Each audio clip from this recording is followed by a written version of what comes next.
നമ്മൾ ഇന്നുള്ളത് ബേക്കൽ ബീച്ച് പാർക്കിലാണ്.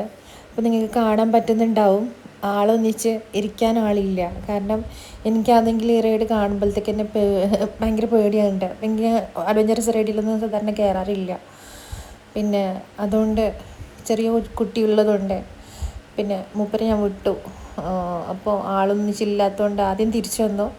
പിന്നെ ആ റൈഡിൻ്റെ ഇൻചാർജ് ആയിട്ടുണ്ടായിരുന്ന ആളെന്നെ അവൻ്റെ ഒന്നിച്ച് കയറിയിരുന്നു. കാരണം ആളാഗ്രഹം കണ്ടിട്ട് അങ്ങനെ കയറിയിരുന്നതാണ്. അപ്പോൾ ഇപ്പോൾ മുകളിലോട്ട് പൊങ്ങുന്നുണ്ട്, നിങ്ങൾക്ക് കാണുന്നുണ്ടാവും.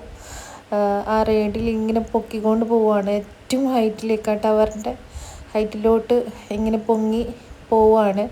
ശരിക്കും കാണുമ്പോൾ ഒരു ഒരു ഭീകരാവസ്ഥയാണ് ശരിക്കും. എനിക്ക് ഭയങ്കര പേടിയാണ് ഇങ്ങനെയുള്ള റൈഡിലൊക്കെ കയറാൻ വേണ്ടി, ഭയങ്കര പേടിയാണ്. പക്ഷേ ദിയാൻ്റെ എൻ്റെ നേരെ ഓപ്പോസിറ്റാണെന്ന് എനിക്ക് തോന്നുന്നത്. അവന് ഭയങ്കര ഇഷ്ടമാണ് ഇങ്ങനെയുള്ള റൈഡും കാര്യങ്ങളും, അഡ്വഞ്ചറസ് റൈഡും കാര്യങ്ങളെല്ലാം ചെയ്യാനും മൂപ്പന് ഭയങ്കര ഇഷ്ടമാണ്. അപ്പോൾ നിങ്ങൾ കാണുന്നുണ്ടാവും ബേക്കൽ ബീച്ചിലിപ്പോൾ ബേക്കൽ ബീച്ച് പാർക്ക് അതേപോലെ തന്നെ ഫെസ്റ്റിവലെല്ലാം തുടങ്ങുകയാണ്.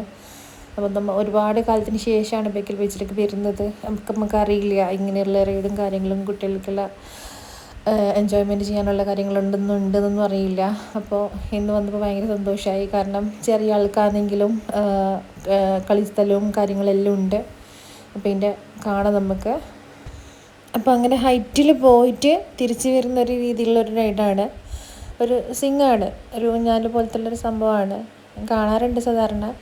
പക്ഷേ ഇങ്ങനെ എനിക്ക് തോന്നുന്നത് നമ്മളാരും ഇങ്ങനെ കയറിയിട്ടുണ്ടാവില്ല. ഞാൻ ഫസ്റ്റ് ടൈം അതിങ്ങനെ ഒരു റൈഡിൽ കയറുന്നത്. അപ്പോൾ ഭയങ്കര ഭയാനകമായിട്ടുള്ളൊരു അവസ്ഥയിലാണ്. കാരണം ഞാൻ വീഡിയോ എടുക്കുന്നുണ്ടെങ്കിലും എൻ്റെ ഒരു എന്താ പറയുക, എനിക്കറിയില്ല, ഞാനതിലിരുന്ന പോലെ അവസ്ഥയിലാണ് ഞാനുള്ളത്. കാരണം ഒന്ന് സ്റ്റോപ്പായാൽ മതിയായിരുന്നു എന്നുള്ളത്. പക്ഷെ ആൾ നല്ലോണം എൻജോയ് ചെയ്യുന്നുണ്ട് കേട്ടോ. നമ്മൾ വീഡിയോ എടുക്കുന്ന സമയത്ത്, അവനെ സൂം ചെയ്യുന്ന സമയത്തെല്ലാം കാണുന്നുണ്ട്, ആൾ ചിരിച്ചുകൊണ്ടുണ്ട്. ആൾക്ക് പേടിയൊന്നുമില്ല. അപ്പോൾ മൂപ്പരും ഭയങ്കര എൻജോയ് ചെയ്തു. അതേപോലെ തന്നെ ചെറിയ കുട്ടിയാണെങ്കിലും ഒരുപാട് നാളത്തിന് ശേഷം ഭയങ്കര എൻജോയ് ചെയ്തു. അപ്പോൾ ആൾക്ക് നിങ്ങൾക്ക് ഇഷ്ടമാണെങ്കിൽ സബ്സ്ക്രൈബ് ചെയ്യുക.